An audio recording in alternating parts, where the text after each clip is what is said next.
Something really big just shifted in the global oil game, and it involves Turkey and Russia. And that too quietly, strategically, and decisively here. So, Turkey has slashed its import of Russian crude oil, a move that nobody expected to happen this fast, and definitely not this sharp. You're watching Times XP.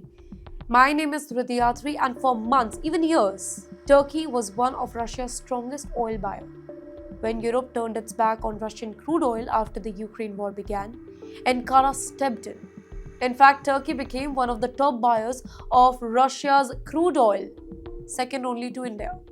But now the numbers are falling, and that too really fast. In just 1 month, Turkey cut around 100,000 barrels per day from its Russian oil intake. Now that pushed total import down to around 200,000 barrels per day.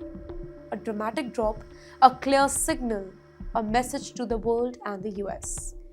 So what changed here?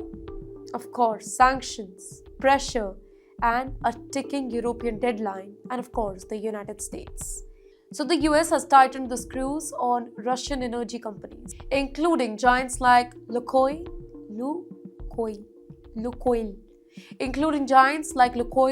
and Rosneft. Middlemen are disappearing, dealers are stepping back, risk is rising, and Turkish refineries are thinking that it is time to find a faster path now. At the very same time, a new European rule is approaching like a storm here. By January 2026, the European Union is planning to ban fuel made from Russian origin soil. Now, Turkey knows that it cannot be on the wrong side of that rule, right? So, what's the solution here?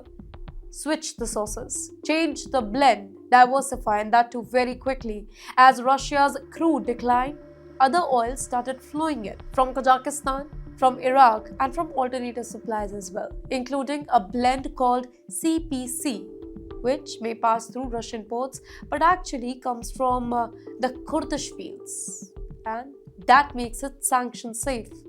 In November alone, Turkey imported over 100,000 barrels a day of this blend, the highest level in months. But you know what? Even this new plan is not really foolproof.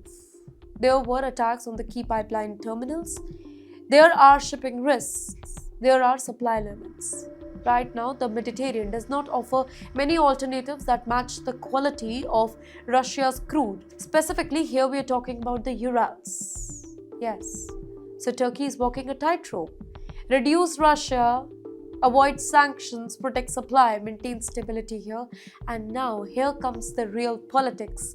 Behind closed doors, something else is really happening. When President Erdogan, he met Donald Trump in Washington, Trump made it very, very clear. He demanded that stop buying Russian oil. In exchange, something really tempting was put on the table. A possible return to United States F-35 stealth fighter jets program. A deal Turkey lost in 2019 when it bought a Russian missile system instead. Trump even hinted at lifting the US sanctions if Turkey changed its course. Basically, in simple words, oil or jet, energy for military power, Russia for the West. But it's really complicated. Turkey is still Russia's fourth largest trading partner. Billions of dollars flow between them every single year. Oil, gas, electronics, trade. And cutting that cord overnight, it could hurt both the sides. So right now, Turkey is making careful, calculated step. Not a really full break, but a serious pullback. And this is what makes the story really explosive, because this is not just about oil anymore. This is about choosing sides, managing pressure here, playing global chess. Russia, Ukraine, the US, European Union, and right in the middle is Turkey.